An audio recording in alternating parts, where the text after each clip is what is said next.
Mega Suara Network. Bogor 100,8 FM, Serang 91,4 FM, Sukabumi 96 FM, Kuningan 89,8 FM, Indramayu 92,2 FM, Kulon Progo 93,8 FM, dan 94,6 Radio Kota Perak. Radio Network, Mega Suara Network. Sesaat lagi kita simak dialog interaktif Info Gunadarma yang disiarkan langsung oleh Mega Suara Bogor, Mega Suara Serang, Mega Suara Sukabumi, Mega Suara Indramayu, Mega Suara Kuningan, Mega Suara Kulon Progo, dan Kota Perak, Yogyakarta. Assalamualaikum warahmatullahi wabarakatuh. Selamat pagi sahabat Mega Suara dan juga kawan Kota Perak yang ada di 7 kota. Pagi hari ini seperti biasa, setiap hari Rabu dan juga Sabtu pukul 9 sampai dengan pukul 10 waktu Indonesia Barat, kita akan berbincang-bincang dengan program acaranya Info Gunadarma. Info Gunadarma ini disiarkan secara serentak di 7 stasiun radio Mega Suara Network. Selamat pagi menjelang siang untuk Anda yang ada di Jabodetabek, kemudian yang ada di Provinsi Banten, tepatnya di Kota Serang, kemudian juga yang di Kulon Progo, kemudian yang ada di Sukabumi, Kuningan, Indramayu, dan juga Radio Kota Perak, Yogyakarta. Pagi hari ini saya sudah terhubung dengan narasumber dari Universitas Gunadarma. Beliau ini adalah Wakil Dekan 2 Fakultas Kedokteran Universitas Gunadarma. Ada Ibu Dr. Matrisa Hermita MSI MIKOM. Selamat pagi Bu Matrisa. Selamat pagi Pak Alvin. Sehat Bu? Alhamdulillah. Aduh, ini gimana Pak? Gimana nih Gunadarma selama masa pandemi ini nih Bu? Dari Maret sampai dengan sekarang belum beres-beres nih pandemi ini Bu. Iya, ini juga sesuatu yang di luar ekspektasi kita dan juga prediksi ya. Artinya kan pas dulu awal Maret itu kan kita masih berharap bisa dilakukan perkuliahan tatap muka gitu kan ya, minimal waktu itu kan prediksinya setelah Lebaran tuh, tapi kan ternyata malah angkanya meningkat dan even kemarin juga terakhir akhir Agustus ya itu sampai 3.000 ya sehari ya. Ya ini kan bisa disebut sebagai bencana dunia, ini bukan bencana nasional ya. Tapi apapun yang terjadi terlepas dari segala kesulitan ini kan bisnis proses ya, bisnis as usual itu kan tetap harus jalan.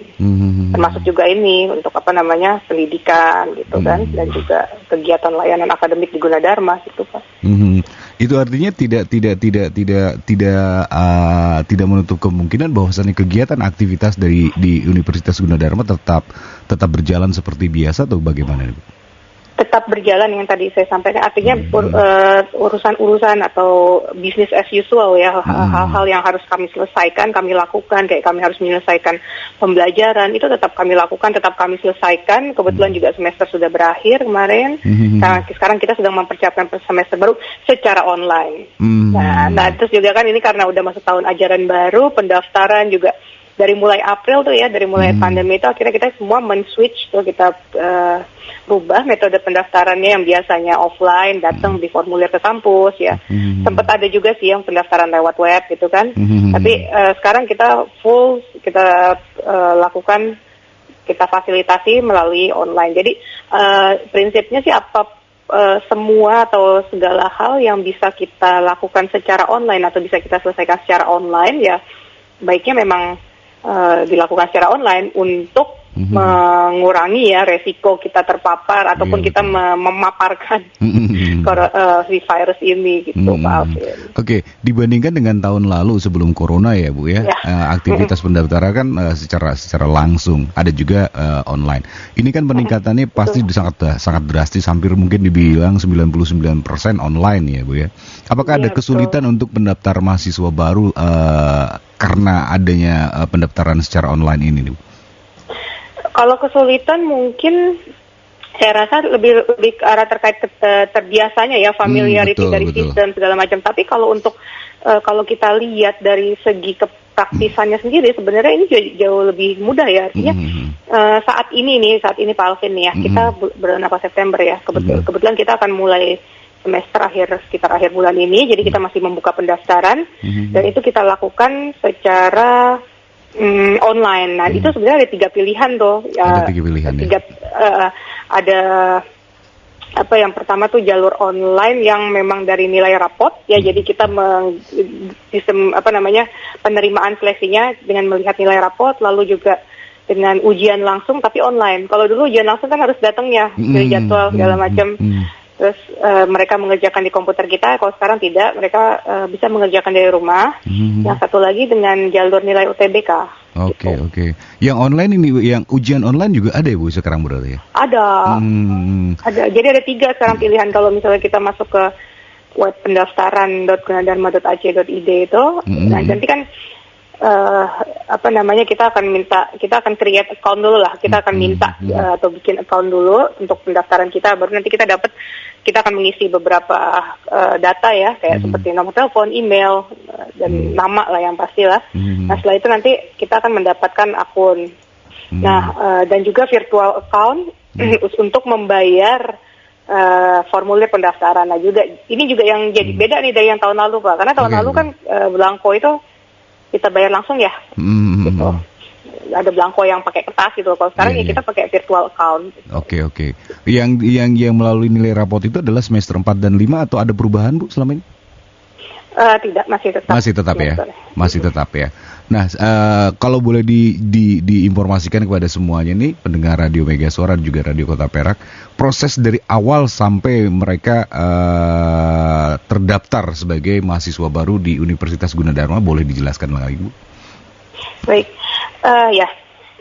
ini yang sekarang saya coba menjelaskan yang sedang berjalan ya Pak ya. Oke, baik. Ya, sistem penerimaan yang berjalan itu sekarang memang full online. Memang kita full online. Kita mengarahkan calon mahasiswa ini untuk mengisi atau mengakses website pendaftaran.gunadarma.ac.id. Nah di situ nanti ada form pendaftaran pada menu pendaftaran ya. Dia harus nanti akan ada data yang harus diisikan. Nanti akan mendapatkan feedback berupa email konfirmasi. Email konfirmasi yang berisi antara lain password kita sama akun. Nah itu password dan akun.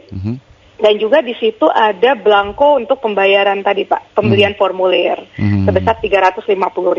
Oke. Di sini juga ini saya lagi buka nih ya Bu ya.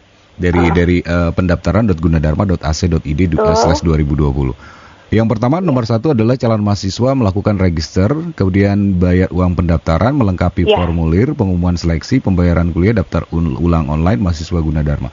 Ini berarti tidak ada proses ujian karena mungkin dari rapot yang tadi Bu Matrisa jelaskan. Ya ini sebenarnya gini. Nanti ini kan yang di tampilan awal ya Pak ya. Ini April. Nah beberapa minggu yang lalu. Dan kita mempertimbangkan banyak hal Pak, termasuk kita mempermudah bagaimana caranya ya. Artinya kan kadang-kadang mungkin dirasa nilai rapotnya, nggak cukup pede lah dengan nilai rapot yang disampaikan. Jadi gue, pingin grading supaya dapat, karena ini kan terkait juga dengan masalah grading ya Pak ya. Nah itu mungkin gimana ya, ada nggak ya kesempatan kedua untuk memperbaiki, kesempatan kedua. Nah kita coba kalau memang dia tidak terlalu pede dengan nilainya gitu kan, ataupun mungkin rapotnya tidak sesuai ya, nilai rapot kan ada juga nih yang nilai rapotnya tidak sesuai dengan nilai yang kita minta, misalnya yang mungkin dari paket C atau mungkin yang ya kira-kira seperti itu. Nah itu dia ketika setelah dia membayarkan virtual akun Mbak, nanti dia akan login ke yang tadi sudah ke akun yang sudah diberikan lewat email konfirmasi. Ada akunnya, ada passwordnya, dia login. Nah di situ dia nanti akan mengisi data diri lengkap. Data diri lengkap, ya biasalah nama ya, orang tua segala macamnya, alamat, bla bla bla, nomor KTP. Nah di bawah, setelah itu dia diminta untuk memasukkan 2 jurusan yang dia mau ikuti, yang mau dia coba untuk daftar. Dari 2 jurusan. Setelah itu nanti ada pilihan tuh di bawah, apakah dia mau menggunakan jalur nilai rapot, apakah dia mau tes online, atau apakah dia menggunakan jalur atau kalau misalnya mahasiswa tersebut punya nilai UTBK, dia juga kita bisa melakukan seleksi melalui nilai UTBK tersebut. Oke. Ini yang betul. Itu yang baru. Nah setelah itu kalau misalnya nilai saya cukup pede, gue dulu pas di sekolah gue rankingnya bagus gitu kan ya. Nah akhirnya saya pilih jalur rapot, saya coba ini jalur rapot masuk. Nah, di situ nanti kan ada kolom-kolomnya harus mengisi nilai apa saja dan itu sama gitu kayak yang pendaftaran sebelumnya ya. Jadi nilai semester 4, semester 5 kalau nggak salah. Nah, terus setelah itu mengikuti. Dia harus disiapkan ya sebenarnya rapot itu karena nanti selain dia mengisikan dia juga diminta untuk mengunggah. Oke. Mengunggah dokumen yang terkait dengan nilai-nilai tersebut. Nah, setelah itu diisi, dilengkapi, baru nanti dia akan mendapatkan konfirmasi lewat SMS dan juga email. Makanya itu dipastikan bahwa email dan nomor telepon yang digunakan itu yang aktif karena konfirmasi biasanya atau informasi akan dikirimkan lewat situ. Nah, itu hanya sebatas informasi, artinya Anda sudah melakukan pengisian. Nah, setelah itu kan artinya proses setelah mengisikan data artinya kita anggap dia sudah menyelesaikan administrasi untuk dilakukan seleksi ya. Nah, itu berjalanlah proses seleksi dari pihak kita, dari pihak Gunadarmanya. Oke. Nah, nanti kalau sudah selesai akan dikasih notifikasi tadi ke email atau ke ke SMS-nya. Silakan Anda login ke akun itu lagi untuk melihat hasilnya. Jadi hasilnya itu juga bisa hanya bisa dilihat ketika mahasiswa tersebut login. Hasilnya diterima di grade apa dan di jurusan apa gitu loh. Dan juga kalau misalnya itu seperti apa. Tadi Bu Madrisa bilang bahwasanya sudah diterima di jurusan apa, kemudian grade-nya apa. Maksudnya jurusan memang sudah ditentukan atau ada beberapa pilihan alternatif gitu, Bu? Kan dia setelah dia yang pertama ya Pak ya, setelah dia tadi registrasi, lalu mendapatkan akun, mendapatkan blanko virtual account, blanko virtual account-nya itu dibayarkan, baru dia bisa mengakses masuk ke akunnya dia, akun pendaftarannya dia. Akun pendaftaran mahasiswa baru, dia masuk dengan email, dengan username dan password yang diberikan di email konfirmasi saat dia register. Nah, di situ dia ngisi tuh kelengkapan datanya karena yang diisi ini lebih lengkap dibanding saat dia register. Kalau register mungkin yang diisi hanya nama, email, telepon gitu. Jadi sebenarnya hanya untuk meregister dan itu keperluan untuk dia meng-create blanko, Pak, virtual account untuk bayar sebesar 350.000 untuk pembelian formulir. Dan dianggap itu kan sudah menggantikan proses yang ada di offline ya, datang membeli formulir. Nah, setelah dia membeli formulir, baru dia dapat formulir ya kan? Iya, betul. Nah, kalau sekarang formulirnya online, dia bisa akses melalui akun tersebut. Jadi akunnya tersebut itu nggak bisa diakses sebelum dia bayar. Karena kan ada dengan virtual account kan verifikasinya langsung, Pak. Iya. Karena virtual account tadi ya. Betul. Nah, terus setelah itu, dia isilah kelengkapan datanya. Setelah itu dia bisa memilih tuh di jurusannya apa.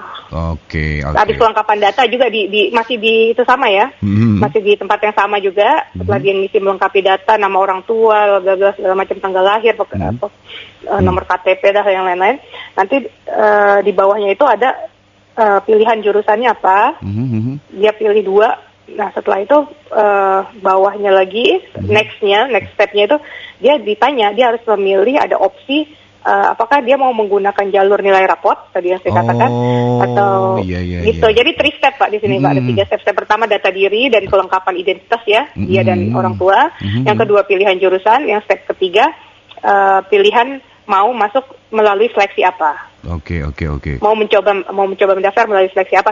Tapi ini dalam satu rangkaian proses. Ada 3 step yang harus ya. Setelah itu, setelah dia pilih, either dia mau pilih jalur rapot atau dia mau pilih jalur tes langsung atau dia mau pilih jalur nilai UTBK, itu semua nanti ada requirement-nya, ada ininya sendiri, ada persyaratannya masing-masing gitu loh Pak. Apa yang harus disiapkan, apa yang harus diunggah. Gitu. Oke. Iya, ternyata di halaman next-nya ini memang di sini ada dijelaskan bahwasannya mengunggah file rapot atau mengisi tes potensi akademik dan bahasa Inggris secara online ya Bu ya. Nah, betul. Nilai UTBK serta mengunggah file UTBK-nya. Oh, ini yang terbaru. Siap. Iya, itu yang terbaru. Jadi mahasiswa hanya boleh memilih satu opsi ya Pak di antara 3 tersebut. Oke, saya mau masuk psikologi. Nah, ini semua jurusan sepertinya bisa dipilih ya, yang kecuali kedokteran tidak bisa melalui ini karena sistemnya beda kita Pak, ada saringan dan tes masuk, dan harus tes masuk, nggak bisa dengan nilai rapot. Lalu ada beberapa prodi lain yang memang sudah tutup pendaftarannya seperti farmasi, ekonomi syariah, desain interior, sastra Tiongkok, terus pariwisata. Nah, itu sudah tutup pendaftarannya. Jadi itu prodi-prodi yang memang masih buka pendaftarannya, bisa dipilih melalui jalur tersebut seleksinya, yang 3 tadi. Kalau yang tadi Bu Madrisa jelaskan tentang bahwasannya untuk fakultas kedokteran ini agak-agak beda. Beda dong. Beda ya, karena memang tidak bisa secara online ya Bu ya. Iya. Iya, ini agak sedikit. Pendaftarannya secara online, Pak. Oh, secara online pendaftaran juga. secara online, tesnya juga online, tapi tesnya pendaftaran secara online, tapi mereka harus tes, tidak ada pilihan tidak tes. Dan materi tesnya pun beda. Iya. Oke. Dan juga kan dia ada requirement lain ya, harusnya dia harus lulusan IPA atau SMK kesehatan. Oh, karena ini urusannya dengan nyawa orang ya, Bu ya. Nyawa manusia. Jadi nggak sembarangan. Ibu Matrisa, nanti kita lanjut ya, kita break dulu ya Bu ya.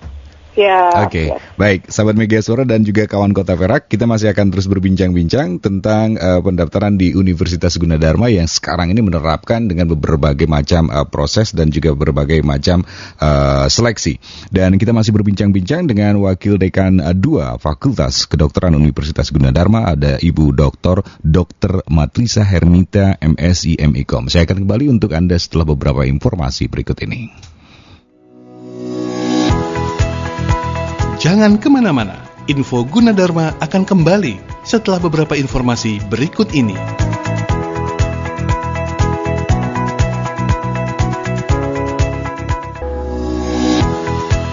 Kita kembali di Info Gunadarma. Anda masih mendengarkan Info Gunadarma, tentunya yang disiarkan secara serentak di 7 stasiun radio Mega Suara Network dan juga Radio Kota Perak. Dan masih bersama narasumber kita di kesempatan hari ini ada Ibu Dr. Matrisa Hermita, MSI MIKOM. Beliau ini adalah Wakil Dekan 2 Fakultas Kedokteran Universitas Gunadarma. Ibu Matrisa. Ya, Pak. Oke, sorry nunggu.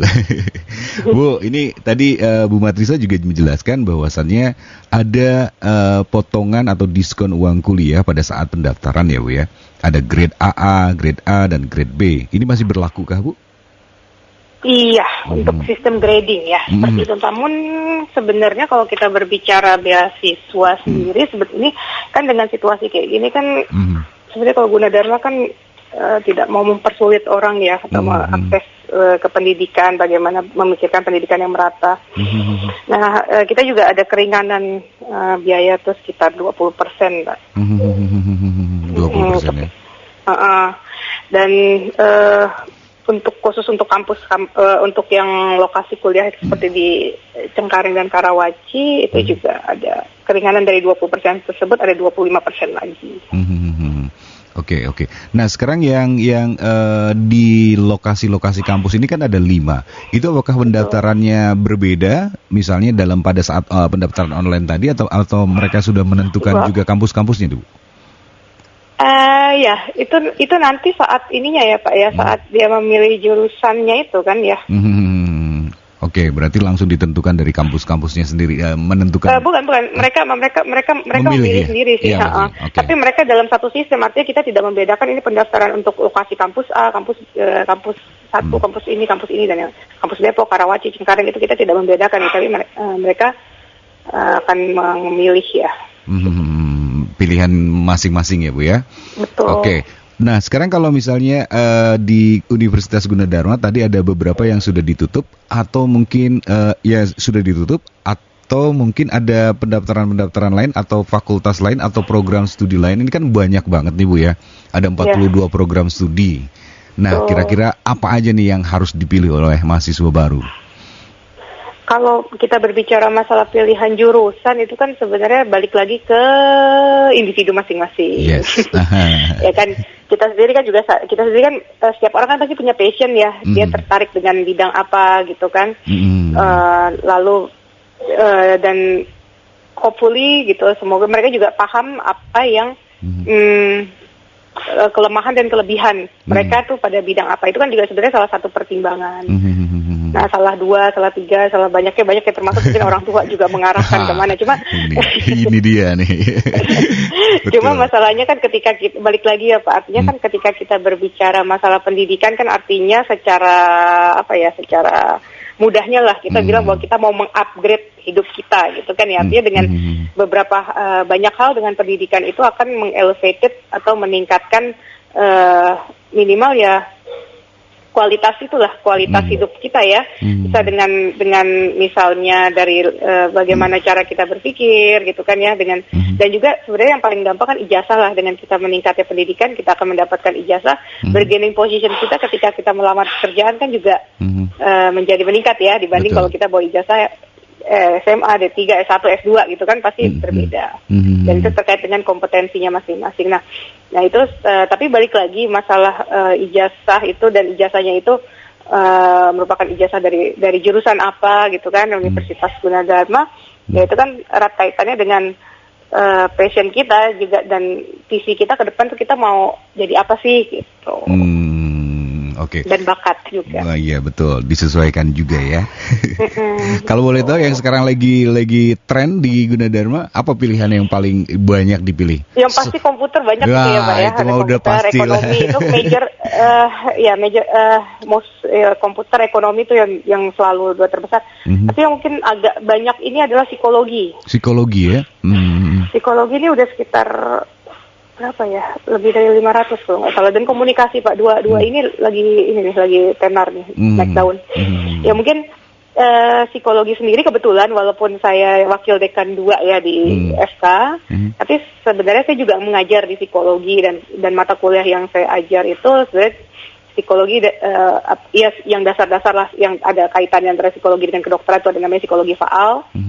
Dan satu lagi juga saya mengajar psikologi yang berhubungan dengan teknologi informasi. Ada psikologi dan teknologi informasi. Nah ini belum banyak fakultas yang memberikan atau menawarkan mata kuliah seperti psikologi dan teknologi informasi, ataupun majoring yang memang kita kaitkan dengan teknologi informasi. Cuma kan Gunadarma kan kita tahu lah dari awal, gitu kan well known for ICT base ya. Jadi memang kita berusaha mengelaborasi ilmu dasar dari satu jurusan atau dari satu program studi ya, keilmuan itu bagaimana itu bisa dielaborasi dengan ICT. Itu artinya memang apapun jurusan yang dipilih oleh mahasiswa baru di Universitas Gunadarma, mereka akan belajar tentang IT tadi. Minimal ada Applikom. Applikom 1, aplikasi komputer ya. At least mereka diajarkan inilah cara mengutilize misalnya kayak perangkat Office gitu ya, cara pendokumentasian ngetik yang baik, memanfaatkan spreadsheet-nya sih, kira-kira seperti itu. Oke. Nah, dan ya kalau misalnya coding gitu ya nggak terlalu. Cuma yang jelas sih kalau menurut saya yang ini jadi sangat relevan ya dengan situasi sekarang, artinya ketika semua itu diakselerasi dengan ICT, mereka tuh jadi tahu, oh ini loh posisi keilmuan saya dengan ICT ini sekarang ternyata bisa lebih kuat gitu loh. Kan kayak sekarang dengan situasi yang kita hadapi ini ya Pak ya, situasi musibah pandemi ini, kan mau nggak mau orang jadi mengutilize atau benar-benar memaksimalkan penggunaan ICT untuk berkomunikasi ya. Namun kan ya kayak sekarang lah kebetulan beberapa hari ke depan ini saya akan menguji baik skripsi maupun disertasi secara online. Nah, tapi kan fenomena itu kan tetap ada itu ya, ada plus minusnya ya, artinya lebih praktis karena kita tidak perlu datang ke kampus segala macam, nggak perlu menyiapkan kan ya dari segi kesiapannya. Namun juga ada beberapa kekurangan ya, misalnya kayak tidak ada sense yang kurang greget nih mungkin gitu. Nah itu kayak gitu-gitu oleh psikologi TI itu dibahas bagaimana kita mendesain suatu sistem itu yang kita bisa berandai-andai meng-create, kalau kita mau bikin sistem kayak gini biar bisa gampang digunakan, berarti kita harus tahu dong usernya seperti apa gitu loh. Usernya apakah dia bisa paham dengan teknologi apa tidak. Nah itu kira-kira ya itu yang dibahas di psikologi dan teknologi informasi. Atau termasuk juga fenomena-fenomena sekarang ya, netizen kenapa orang yang kenal enggak, saudara bukan, terus komen gitu ya. Iya betul. So tahu urusan orang ya Bu ya. Iya itu jadi fenomena psikologis ya. Artinya mungkin dengan anonymity kita bisa pakai fake account gitu kan bilangnya kan ya, kita bikin akun create second account, and then ketika ada satu fenomena kita enak aja gitu seperti berkomentar yang mungkin sebenarnya tidak terlalu pantas untuk diungkap ungkapkan. Tapi masalahnya kan ketika kita mengungkapkan kan kita ngungkapinnya ke depan layar doang gitu kan ya. Kita betul. ke depan layar saja. Kita tidak ngerasa di balik layar itu ada berapa ribu orang yang melihat sebenarnya. Betul, Beda dengan kalau misalnya saya harus public speaking di depan mahasiswa baru 1.000 orang. Nah itu kan rasanya beda. Nah itu kira-kira tuh Pak fenomena-fenomena yang memang happening ya, emang terjadi lah. Dan meningkat during pandemik ini, selama pandemi ini. Betul. Bu, ini ada beberapa WhatsApp yang harus saya sampaikan. Yang pertama ini tidak ada nama dan alamat. Mas, apakah pendaftaran masih dibuka sampai kapan? Kemudian masih bisakah jika kita langsung daftar ke kampus dari Andri. Selamat pagi Andri di Cimanggu, Bu. Ya, selamat pagi Pak. Ini mau langsung saya jawab apa? Boleh, langsung aja. Oke. Pendaftaran masih dibuka sampai kapan? Biasanya sih sampai akhir September masih bisa, karena kita memang planning karena dengan situasi pandemi ini kita agak memundurkan sedikit jadwal masuk ke kalender akademik kita untuk 2020-2021. Jadi sekitar minggu terakhir September kita akan mulai. Nah biasanya di sini juga masih bisa sih. Masih bisa ya? Masih bisa ya itu tadi. Cuma kan bukan cuma ya, justru malah bagaimana kita berusaha memfasilitasi yang hal-hal ya tadi ya Pak ya. Kenapa harus udah ada jalur rapot kok pakai jalur tes masuk juga, ada UTBK juga gitu ya. Karena kan mungkin saja ada orang yang memang pingin masuk tapi dia ternyata tidak pede dengan nilai rapot, atau nilai rapot yang diperlukan itu tidak sesuai nilai rapot yang dia miliki dari ijazahnya dia lah, dari pendidikan dia. Misalnya kayak kejar pakai C gitu tidak sesuai dengan kriteria nilai yang kita minta. Terus dia juga mungkin tidak ikut UTBK, kira-kira seperti itu. Jadi atau dia ya tadi mau mencoba mau mencoba memperbaiki kesempatan kedua. Oke. Ya hilaf gitu Pak, hilaf. Oh ya sekarang saya baru mau benar belajar gitu kan ya. Saya coba deh. Nah itu bisa pakai tes. So, kalau memang dia pernah UTBK, saya ngerasa saya quite confident loh. Saya cukup confident loh ini ketika UTBK. Saya nggak mau tes lagi lah. Dan kayaknya saya lebih bagus UTBK dibanding rapot. Saya mau pakai jalur ini ya, dia bisa memilih jalur UTBK. Basically memang yang diminta kalau yang jalur, balik lagi nih ya masalah pendaftaran, jalur rapot dan UTBK tadi, memang kita akan minta nilai. Kalau rapot ya nilai rapot semester 4, semester 5 mungkin ya. Terus kalau yang UTBK ya nilai UTBK-nya. Ya kan bisa aja nih semester 4, semester 5 ini ternyata semester 6-nya bagus gitu ya misalnya. Betul. Tapi kan nggak diminta. Nah, saya mau coba saya punya UTBK ya, itu silakan aja nanti mahasiswa senyaman mungkin mana yang bisa menguntungkan buat mereka. Karena itu kan nanti terkait dengan requirement atau kebutuhan persyaratan jurusan ya. Artinya kalau misalnya dia mau masuk jurusan tertentu nanti ada nilai apa yang harus lebih menonjol dibanding nilai lain yang dipertimbangkan gitu Pak. Itu grading di istilahnya dapurnya kita lah. Iya. Siap. Nah, yang kedua dari Pak Andre atau Mas Andri di Cimanggu ini, apakah bisa langsung juga pendaftaran di kampus? Bisa. Tapi tetap lagi kita selalu menguatkan kalau bisa diselesaikan online, why? Kenapa harus offline? Ya sebenarnya bisa Pak. Kita tetap artinya beberapa layanan kita tetap melakukan di kampus, layanan-layanan akademik dengan menerapkan protokol kesehatan yang memang sudah dibentuk yang sudah ditetapkan oleh kampus ya melalui Satgas. Jadi kita juga di kampus ini begitu ada pandemi, kita buat Satgas terkait dengan protokol gitu kan, bagaimana melakukan kegiatan-kegiatan yang turun sampai bagaimana ujian online seperti apa, mekanisme skripsi itu mekanisme misalnya mengambil ijazah itu seperti apa. Dan itu layanannya jadi lebih dibatasi, artinya kalau biasanya mungkin bukanya Senin sampai, ini beberapa layanan ya Pak ya, Senin sampai ya all day gitu kan ya, setiap hari selama seminggu, yaitu nanti dia ada pilihan hari misalnya Senin, Rabu, Jumat, misalnya seperti itu. Tapi basically kita tetap memberlakukan, kita tetap mengupayakan adanya personel yang stay, yang masuk, yang piket gitu untuk menjamin keberlanjutan layanan. Dan itu ya termasuk yang untuk pendaftaran. Cuma memang di-encourage ya, kita harapkan ya kalau bisa online ya online aja gitu loh, lebih gampang, tinggal duduk gitu kan, gak usah repot-repot mandi terus berangkat dandan gitu. Kan mereka kangen keluar juga, Bu. Pengen dandan juga. Iya sih, tapi maksudnya juga tapi gini juga Pak, kita kan juga dalam situasi yang agak ini ya. Memang sih kita tapi beberapa protokol kita tetapkan tetap artinya mereka harus ada cek suhu segala macam ya. Dan juga harus menuliskan alamatnya. Dan nomor dan yang kontak yang bisa dihubungi untuk sebenarnya untuk keperluan tracing ya. Saya nggak mau bersuuzon sih, tapi kan sebenarnya antisipasi Bu ya. Antisipasi artinya what if there's something happen, kita sudah ada proses mitigasi risikonya seperti apa. Oke. Ini ada lagi yang kedua. Apakah beasiswa itu hanya untuk pendaftaran mahasiswa baru? Ini tidak ada namanya. Oke, itu aja Bu. Oke. Oh ya, tadi kita udah bahas sedikit ya Pak ya tentang potongan biaya ya. Ya sebenarnya kalau masalah beasiswa itu ya balik lagi bahwa Gunadarma itu berusaha sebaik mungkin dan sebijak mungkin untuk memberikan kesempatan akses pendidikan yang luas dan merata ya, Pak. Ya artinya kita memikirkan banyak hal, terus termasuk ya tadi ada potongan 20%, dan ditambah terus 25% juga untuk beberapa kampus ya, untuk beberapa lokasi kampus. Itu untuk yang mahasiswa baru. Nah untuk mahasiswa baru juga yang pendaftaran yang udah tutup itu ada kita beasiswa full ya, itu yang memang kerjasama dengan sekolah-sekolah yang memang merasa anak ini punya potensi, namun mungkin belum seberuntung untuk bisa gampang melanjutkan ke ke perguruan tinggi karena alasan biaya. Nah itu biasanya dari daerah-daerah kita kerjasama dengan beberapa sekolah-sekolah, dengan banyak sekolah bukan beberapa sekolah-sekolah. Nah kalau untuk yang beasiswa di dalam, yang untuk mahasiswa yang sudah berjalan, ya pada prinsipnya ada Pak. Memang kita kan ada beasiswa yang memang bisa di-provide oleh dari swasta biasanya ya Bu? Iya dari swasta bisa ya.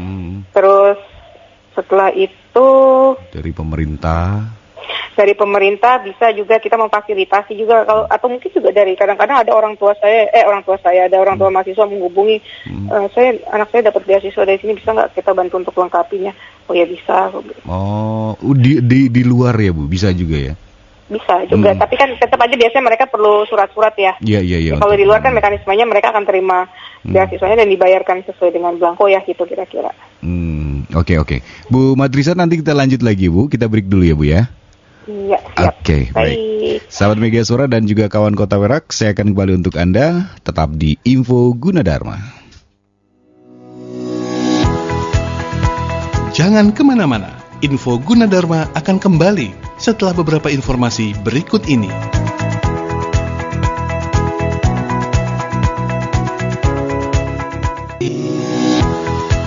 Kita kembali di Info Gunadarma. Kita masuk di segmen terakhir di Info Gunadarma. Di kesempatan hari ini masih bersama Ibu Dr. Madrisa. Bu Madrisa, ya, ini ada satu WhatsApp dulu nih, kita bacain ya Bu. Yep. Halo Pak, Bu, PPSC buat sistem komputer dan informasi kapan ya? Karena beberapa hari yang lalu saya tidak bisa ikutan. Gimana nih Bu? Oh, apa? Dari PPT ya? Dari Rusdi. Itu semacam kalau zaman dulu disebutnya kan apa sih orientasi pengenalan kampus ya. Ospek berarti ya. PPT. Ya mungkin berarti dia sudah mendaftar ya, artinya ini kan tadi kita berhenti sampai dia ini nih baru ngebahas sampai setelah dia grading ya gitu ya. Betul. Grading, dia mengisi formulir, dia sudah memilih dia apa, terus nanti dia akan mengisi formulir dan memilih seleksi lewat apa. Nah setelah itu disubmit kan ya. Nanti dia akan calon mahasiswa itu akan menerima notifikasi apakah sudah ada hasil atau belum. Notifikasinya bisa lewat email atau bisa lewat SMS, lalu dia akan login ke akunnya tersebut. Oke. Akunnya nanti ketahuan nih dia keterima apa, sekaligus di situ nanti akan muncul terkait dengan pembayaran. Belangkonya ya dengan detail, dia akan muncul diterima di mana, lengkap dengan detail belangko pembayaran. Nah, mereka membayar dengan sesuai dengan sebelum batas waktu tidak melebihi batas waktu yang sudah ditentukan. Karena kalau itu nanti belangkonya kan beda lagi urusannya gitu Pak. Karena kan belangko ada masa berlakunya ya. Nah setelah itu dia harus melakukan daftar ulang tuh, ngelengkapin ya beberapa hal. Nah kalau yang sebelumnya Pak, yang offline, nah yang offline itu mereka harus tes kesehatan dulu tuh Pak, sebelum daftar ulang. Nah tapi kan karena kalau kesehatan kan harus mendatangkan mereka ya. Nah ini kita masih memikirkan jangan sampai nanti malah jadi klaster baru kan lucu banget. Betul. Konyol lah gitu kan ya. Artinya kita coba pending dulu tes kesehatannya sampai nanti kalau saatnya sudah mengizinkan lah. Untuk situasinya sudah mengizinkan kita untuk melakukan tes kesehatan. Nah, setelah itu sebenarnya setelah dia daftar ulang ya dia sudah officially resmi jadi mahasiswa kan, sudah terdaftar sebagai mahasiswa UG dengan nomor pendaftaran segala macam. Nah, NPM-nya mungkin belum. Nah, setelah itu nanti akan dihubungi untuk mengikuti kegiatan PPS PPT. Nah, sebenarnya ini yang menarik juga nih dengan online ini, PPS PPT yang biasanya kita lakukan secara offline ya, secara luring, jadi ada kuliah umum, terus mahasiswa nanti dikumpulkan juga tuh selama seminggu, nanti ada jadwalnya masing-masing fakultas, gitu. Nah sekarang kita lakukan lewat ICT nih, dengan bantuan ICT melalui live broadcasting yang dikombinasikan dengan virtual meeting ya, cloud meeting pakai aplikasi Zoom. Nah kita melakukannya lewat pakai siaran UGTV, UGTV juga. Terus, nah yang sudah dilakukan kemarin PPS PPT-nya ini kan sebenarnya ada beberapa komponen ya Pak ya. Yang pertama ada untuk pengenalan dari bidang kemahasiswaan, lalu dari administrasi ya BAK, dan juga dari PSA. Nah, ya terkait dengan akademik sih sebenarnya bagaimana sistem kalau PSA kan sistem akademiknya seperti apa, KRS seperti apa, dan juga nanti BAK juga masalah penjadwalan dan lain-lain. Nah itu sesi pertama. Lalu nanti ada rangkaian juga Pak kuliah umum yang melibatkan tokoh-tokoh nasional atau melibatkan atau juga pesohor lah ya juga. Nah itu setelah itu baru nanti PPSPT yang khusus jurusan. Nah kalau misalnya belum mengikuti biasanya nanti akan ikut yang itu lagi gelombang berikutnya. Gitu. Nah cuma sekarang kan masalahnya juga bukan masalahnya sih, kita juga lagi membagi jadwal nih Pak untuk bisa melakukan ini Jadi ya nanti standby aja di grupnya, jangan les kan ya, nggak boleh les juga. Tapi ini ada update-nya juga di Instagramnya kok, di sosial medianya banyak update-nya saya lihat nih ya. Iya. Ya artinya update untuk PPSPT, kegiatan-kegiatan lain masih update kok gitu. Iya, jadi bisa di follow juga ya Instagram untuk bidang kemahasiswaan ya terkait sama ininya juga ya. Oke Bu, yang terakhir mungkin bisa disampaikan tentang mengapa kita harus masuk dan memilih Universitas Gunadarma. Ya, yang pasti kan karena memang Gunadarma, kalau saya ditanya kenapa ya, karena memang dari kita sendiri aja kan sebenarnya sudah terakreditasi ya untuk institusinya ya, terakreditasi A. Tuh. Dan juga untuk 40 semua program studinya terakreditasi, ya A, B, dan ada juga yang masih menunggu karena masih menunggu reakreditasi karena baru dibuka ya. Itu contohnya kedokteran masih menunggu visitasi, lalu kebidanan S1 kebidanan dan S2 arsitek. Nah itu juga masih menunggu.